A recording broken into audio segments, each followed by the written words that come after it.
অনেক দিন পর আজকে আমরা বেরিয়েছি। শুভ সন্ধ্যা সবাইকে জানিয়ে আজকে আমি আমার ব্লগটা স্টার্ট করলাম। নমস্কার বন্ধুরা, welcome back to my channel. কেমন আছো তোমরা সবাই? আশা করছি ভালো আছো, আর আমরাও কিন্তু ভালো আছি। তো চলে আসলাম আবারও নতুন একটা ভিডিও নিয়ে তোমাদের সামনে। আর তোমরা দেখতে পাচ্ছ আমরা এসেছি কিন্তু পার্কে। আর পার্কে এসে দেখো সোনা ভীষণ খুশি হয়েছে, অনেক দিন পর পার্কে এসছে। মজা লাগছে? ওখানে বাঘ আছে?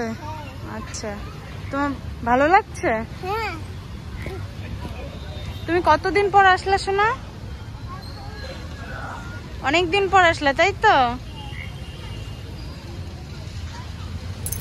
আর আজকে পার্কে গিয়ে দেখি প্রচণ্ড পরিমাণে ভিড় ছিল। আর এসেই তো সোনা উঠবে, যে জাম্পিংটা তোমরা দেখতে পেলে, যখনই পার্কে যাবে ওইটার মধ্যে উঠবে।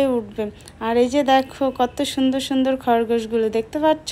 সোনা কিন্তু যখনই পার্কে যায় এই খরগোশগুলোকেও ঘাস খাওয়াবেই।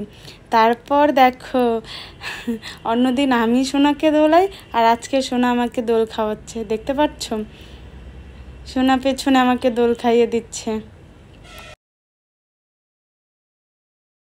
পার্ক থেকে বেরিয়ে ভেবেছিলাম যে ফুচকা খাবো, কিন্তু দেখো কপালটাই খারাপ, পার্ক রোডের সামনে কোনো ফুচকার দোকানই বসেনি।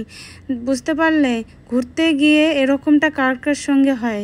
দেখো আমার সঙ্গে হয়ে গেল, ফুচকার দোকানই বসেনি। লাস্টে আমরা চপ নিয়ে চলে আসলাম বাড়িতে। তো চলো ভিডিওটা আমি এখানেই শেষ করছি।